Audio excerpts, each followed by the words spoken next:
இன்றைய தேவ பிரசன்னம்.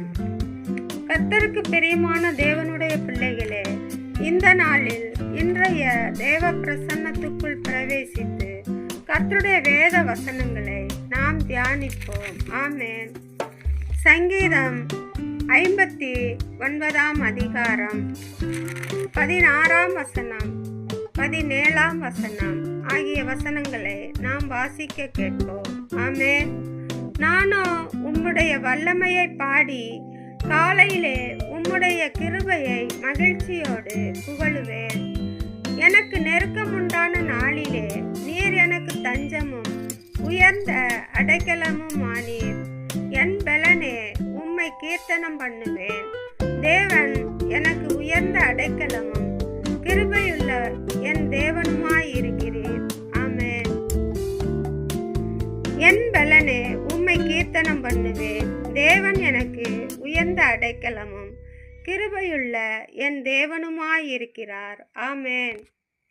கர்த்தருக்கு பிரியமான தேவனுடைய பிள்ளைகளே, காலையில் விழித்து கர்த்தரை மகிழ்ச்சியோடு புகழ்ந்து பாடுங்கள். அப்படி பாடி துதிக்கிற பிள்ளைகளுக்கு கர்த்தர் நெருக்கம் உண்டாகும் நாளிலே கர்த்தர் உங்களுக்கு தஞ்சமும் அவர் உங்களுக்கு உயர்ந்த அடைக்கலமும் தருவார். ஆமென். கர்த்தருக்கு பிரியமான பிள்ளைகளே, ஆவிக்குரிய பிள்ளைகள் இந்த பூமியிலே துன்பப்படும் நாளிலே தேவன் பார்த்து கொண்டு சும்மா இருக்க மாட்டார். ஆமென். அவர் எல்லாம் வல்ல பூரண சம்மன்னர். அவர் தன்னுடைய பிள்ளைகளை திக்கற்றோராய் தவிக்க விட மாட்டேன் என்று வாக்கு பண்ணின தேவன். ஆமென்.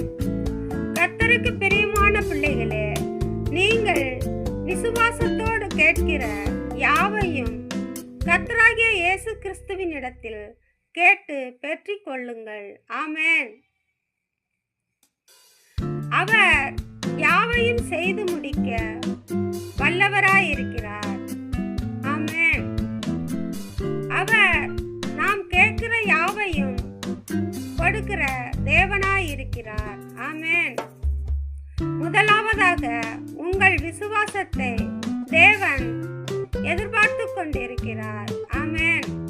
ஆகையால் விசுவாசம் மிகவும் முக்கியமானது. கர்த்தருடைய பிள்ளைகளே, காலையில் விழித்து சகலத்தையும் பார்க்க வைத்த தேவனுக்கு நன்றி சொல்லி மனதார பாடி கீர்த்தனம் பண்ணுங்கள்.